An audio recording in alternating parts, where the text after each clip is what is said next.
Everyone, कैसे हैं आप लोग? उम्मीद करते हैं आप अच्छे होंगे। बीएफएसआई सेक्टर का आज का दूसरा क्लास में आप लोगों का स्वागत है। आज हम लोग चैप्टर 2 के बारे में बात करेंगे। बैंकिंग ऑपरेशंस एंड मैनेजमेंट के बारे में बात करेंगे। बैंकिंग संचालन और प्रबंधन क्या होता है उसके बारे में बात करेंगे। देखिए बच्चों, आप लोगों को भी पता है कि बैंकिंग जो एक प्रक्रिया होती है, एक बहुत लंबी प्रक्रिया होती है।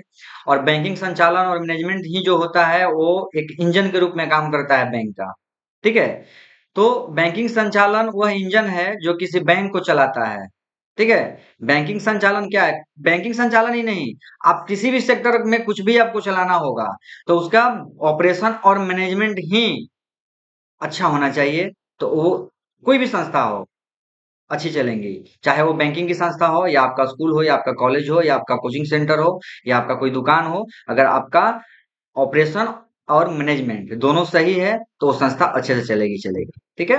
तो हम लोग आज बात कर रहे हैं बैंकिंग का, बीएफएसआई सेक्टर का, तो हम बात बैंकिंग पे करेंगे। बैंकिंग संचालन वह इंजन है जो किसी बैंक को चलाता है। इसका मुख्य उद्देश्य कम ब्याज दर पर जनता से पैसा जमा करना और अधिक ब्याज दर पर जरूरतमंदों को ऋण देना। देखिए, यहाँ पे आपको साफ साफ क्लियरिटी कर मिल गया। ठीक है। बैंक क्या करता है? आप बैंक में पैसा जमा करते हैं तो आपको जो रेट ऑफ इंटरेस्ट मिलता है, जो ब्याज मिलता है, जिसको हम लोग सुद बोलते हैं, ठीक है, वो कम मिलता है। अब वही बैंक अगर किसी व्यक्ति को कर्ज दिया, ठीक है, तो वो ज्यादा पैसे पे कर्ज देगा, ज्यादा सूद लेगा। एग्जाम्पल मैं दे रहा हूं, ठीक है।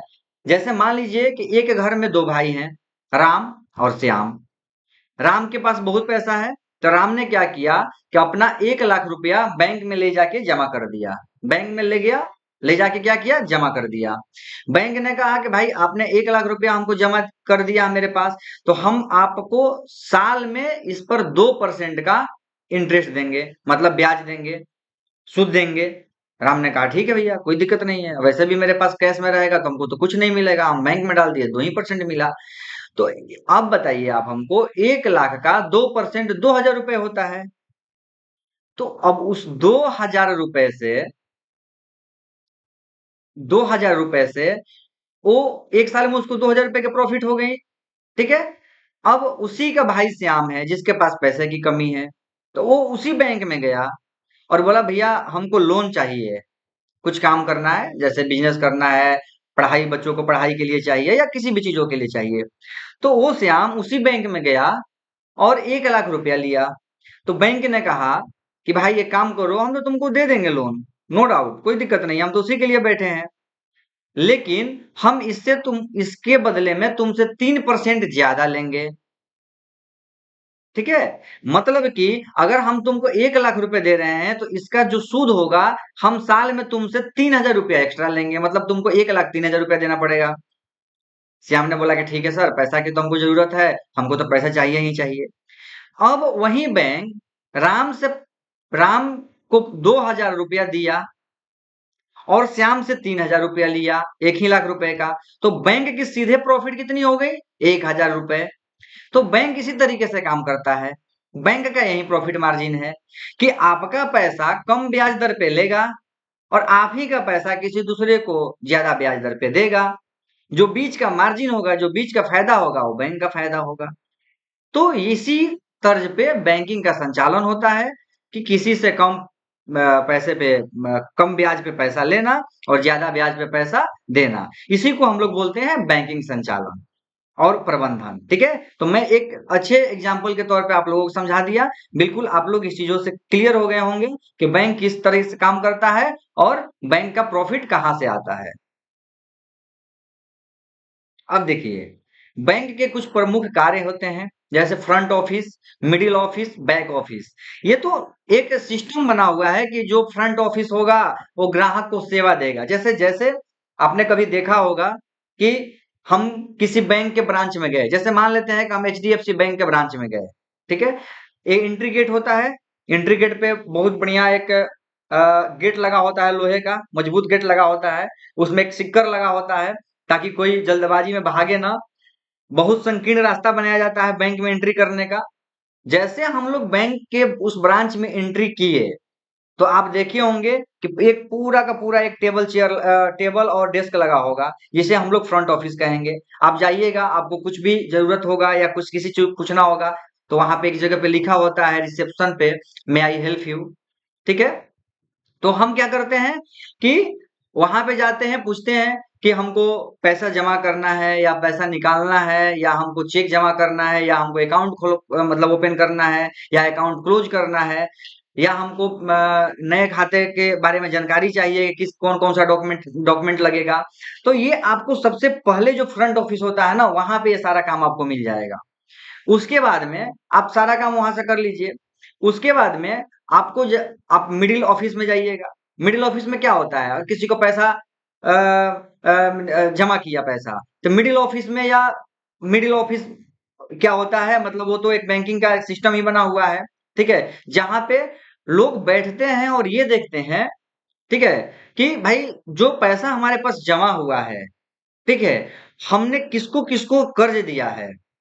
तो अगर मेरे पास पैसा जमा हुआ है 50 लाख, हमने कर्ज दे के रखा है 60 लाख, तो 10 लाख रुपए का जो मार्जिन है वो कहाँ से मैनेज होगा। या हमारे पास पैसा है 50 लाख, हमने कर्ज दिया है 30 लाख, तो बैंक सोचता है कि भैया अब 20 लाख रुपया और किसको हम लोग कर्ज दे दें कि ज्यादा से ज्यादा प्रॉफिट आए। तो ये मिडिल ऑफिस में बैठ के सारी चीजें की जाती हैं। ठीक है। रिस्क मैनेजमेंट हो गया कि कैसे पैसा हमारा रिकवर होगा, जिसको लोन दिए हैं कैसे रिकवर होगा, कैसे हम उससे कर्ज वापस ले पाएंगे। अब बैक ऑफिस में क्या होता है, बैक ऑफिस में cheque clearing, loan processing and IT support. अब ये जो चीजें हैं बहुत जगह पे आपको देखने को नहीं मिलेंगी। वो जैसे आपने चेक दिया, वो बोलेगा जाइए चेक आपका क्लियर हो जाएगा, आपके अकाउंट में पैसा चले जाएंगे। आपको पता भी नहीं आपका चेक कैसे क्लियर हो गया। लोन वाले को लोन अप्लाई कीजिए, वो कहेगा जाइए लोन अप्लाई कर देंगे, कर दिए हैं हम, जैसे आपका सारा डॉक्यूमेंट वेरीफाई होगा आपके अकाउंट में पैसा चला जाएगा। तो ये सब सारी जो चीजें होती हैं, ये बैक ऑफिस में हमारी होती हैं। ठीक है। तो यही हमारी चीजें हैं जो बैंक के प्रमुख कार्य हैं। फ्रंट ऑफिस है, मिडिल ऑफिस है, बैक ऑफिस है।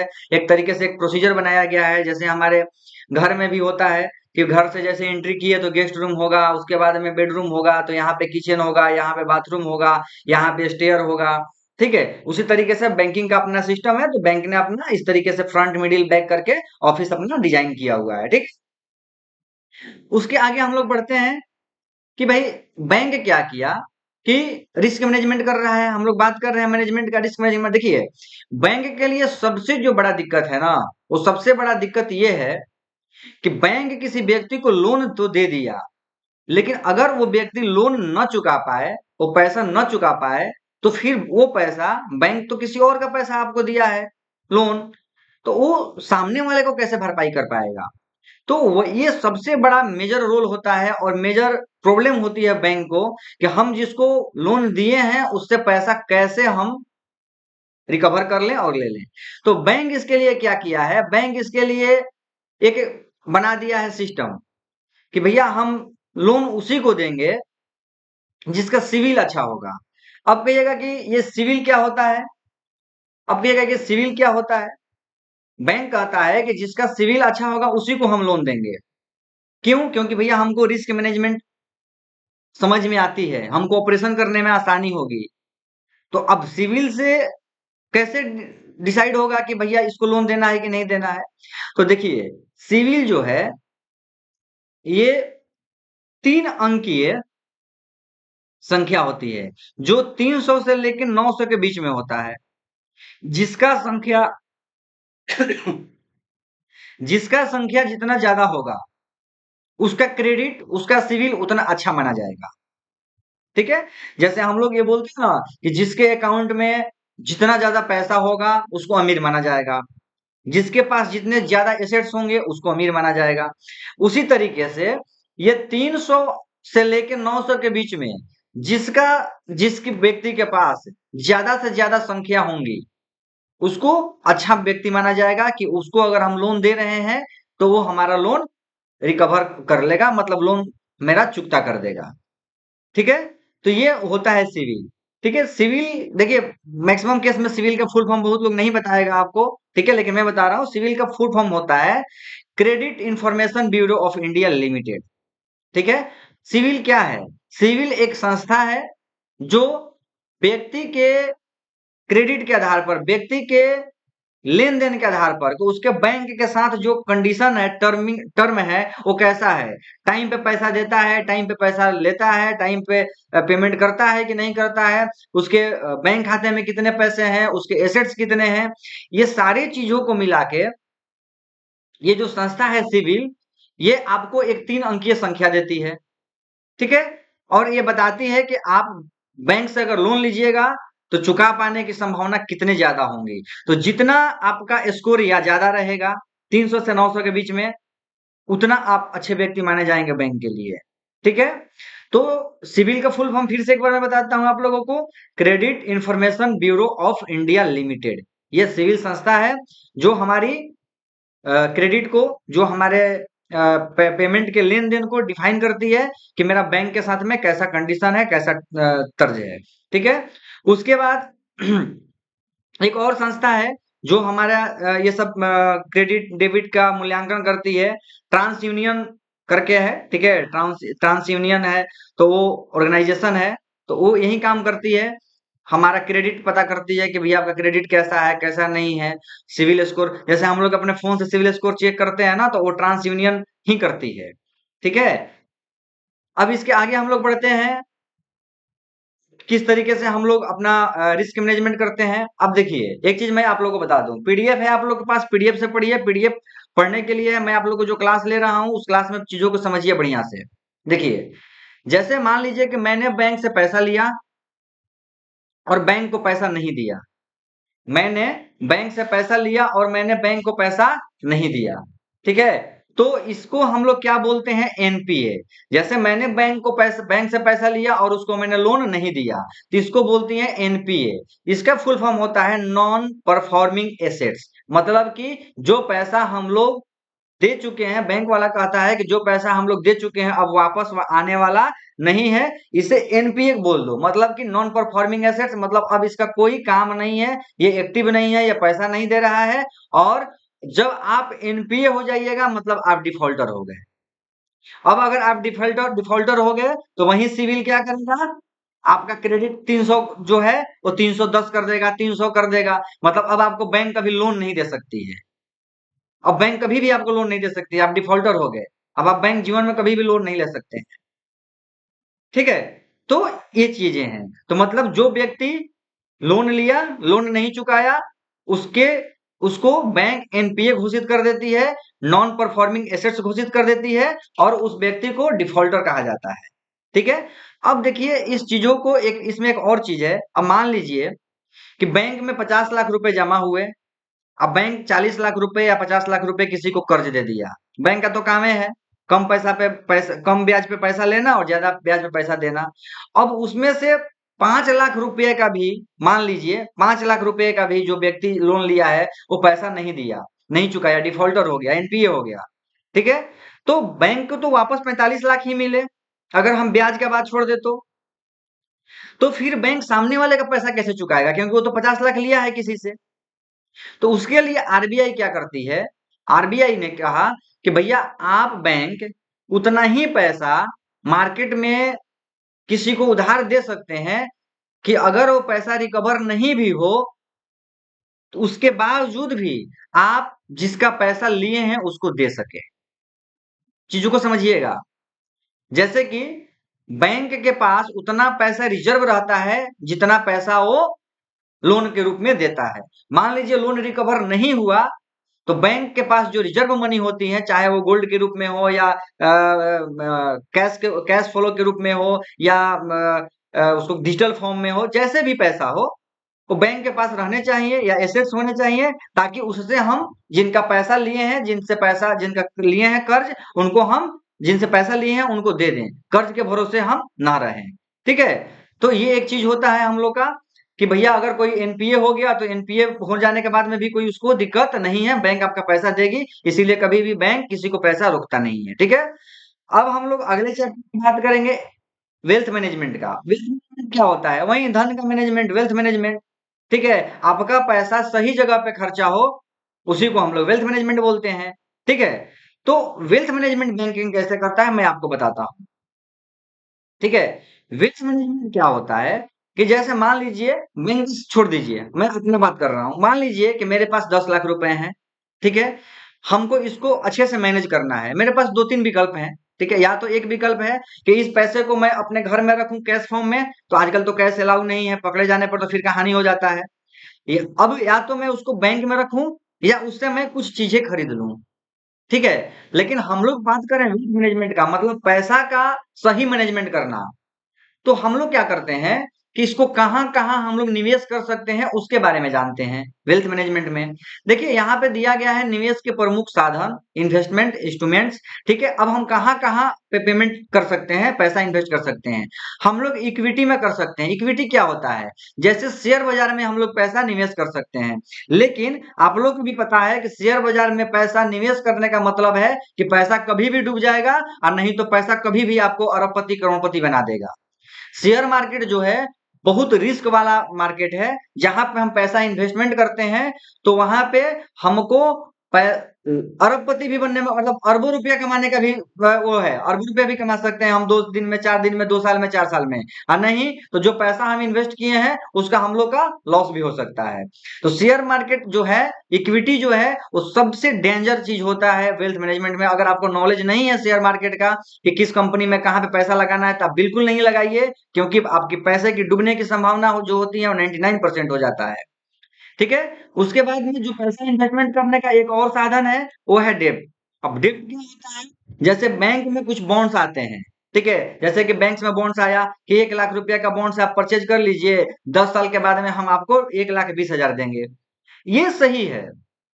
मतलब कि जो आपका 1 लाख रुपया आप बैंक को दे रहे हैं, वो तो 1 लाख रुपया आपका रहेगा ही रहेगा। लेकिन 10 साल के बाद में उस 1 लाख पे आपको कुछ फिक्स्ड अमाउंट मिलेंगे या फ्लक्चुएट अमाउंट मिलेंगे। ठीक है? तो उसका बॉन्ड्स हम खरीद सकते हैं। ये इसमें कम जोखिम होता है, लेकिन रिटर्न रिटर्न जो होता है स्थिर रहता है। एक बार जो बैंक कमिटमेंट कर दिया उतना ही देंगे तो उतना ही देगा। ठीक है? या हम फिक्स्ड डिपॉजिट कर सकते हैं। जैसे कि मेरे पास 10 लाख रुपया है, हम ले जाके बैंक में फिक्स्ड डिपॉजिट कर दिए, तो उसपे आपको साल में कुछ ना कुछ पैसा ज़्यादा बढ़ के ही मिलेगा। 10 लाख तो आपका रहेगा ही रहेगा। उसके बाद उसका जो ब्याज है आपको मिलेगा ही मिलेगा। तो ये भी एक साधन है पैसा इन्वेस्टमेंट करने का। अब अल्टरनेटिव निवेश अल्टरनेटिव जो इन्वेस्टमेंट है बहुत है आपके पास। अल्टरनेटिव इन्वेस्टमेंट क्या होते हैं कि भैया मेरे पास पैसा है, बगल में जमीन बिक रहा है, गए 2 बीघा जमीन कहीं ले लिए, कहीं 10 कट्ठा जमीन ले लिए, कहीं 5 कट्ठा जमीन ले लिए। तो वो इन्वेस्टमेंट जो होता है हमेशा फ्रूटफुल होता है। क्यों होता है? क्योंकि वो जो पैसा हम निवेश करते हैं रियल एस्टेट में, यानी जमीन खरीदने में या बिल्डिंग खरीदने में, तो दिन प्रतिदिन उसकी वैल्यू, उसकी मांग बढ़ती जाती है। क्यों? क्योंकि जनसंख्या बढ़ता है, लैंड उतना ही रहता है, जमीन उतना ही रहता है, तो उसके दिन प्रतिदिन क्या होती है, मांग बढ़ती जाती है, तो उसका रेट भी बढ़ते जाता है। तो ये सबसे अच्छा साधन है इन्वेस्टमेंट करने का। रियल एस्टेट हो, सोना, सोना में भी अगर आप निवेश करते हैं, जैसे आप अपने घर के लिए गहना, माँ के लिए कुछ गहना ले लीजिए, बहन के लिए ले लीजिए, पत्नी के लिए ले लीजिए, या गहना अपने लिए ले लीजिए, या सोना खरीद लीजिए, सोना की बिस्किट ले लीजिए, या कुछ भी, ठीक है? तो वो भी आपका फ्रूटफुल होगा, वो भी आपका फायदेमंद सौदा होगा। क्यों होगा? क्योंकि सोना की जो वैल्यू है वो हमेशा बढ़ती ही बढ़ती है।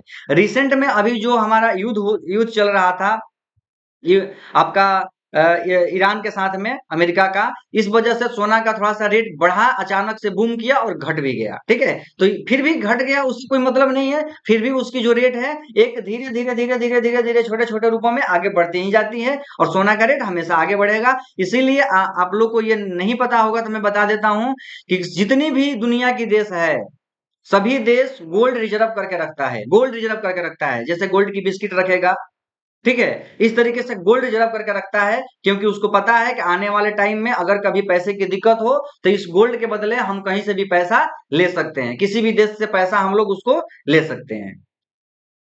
तो ये हमारा जो वेल्थ मैनेजमेंट था, वेल्थ मैनेजमेंट के टॉपिक पे हमने बताया कि आप 3 जगह से पैसा इन्वेस्टमेंट कर सकते हैं। एक शेयर बाजार में, एसआईपी करके, म्यूचुअल फंड में लगा के, या आप बॉन्ड्स खरीद लीजिए, या फिक्स डिपॉजिट कर लीजिए, या बैंक का कोई स्कीम है उसको परचेज कर लीजिए, या आप रियल एस्टेट में जमीन खरीदिए, गोल्ड खरीदिए, या स्टार्टअप में निवेश कीजिए। स्टार्टअप में निवेश का मतलब क्या होता है? जैसे कोई व्यक्ति कंपनी खोल रहा है, बोलेगा हम चाय का दुकान करेंगे, हम बोले लो 5,000 रुपया मेरे तरफ से, लेकिन जितना चाय का बिक्री होगा तो हमको भी उसमें से 5 रुपया देना डेली का, 50 रुपया देना डेली का। ये भी एक निवेश होता है, स्टार्टअप में निवेश। लेकिन स्टार्टअप में निवेश करने से पहले उसके बारे में जानिए कि उसके सफल होने की संभावनाएं कितनी है। तो आज के क्लास में हम लोग ने जाना वेल्थ मैनेजमेंट के बारे में, और हमने जाना ऑपरेशंस और मैनेजमेंट के बारे में बैंकिंग सेक्टर में, बीएफएसआई सेक्टर में। तो आज के क्लास में इतना ही, फिर मिलते हैं नेक्स्ट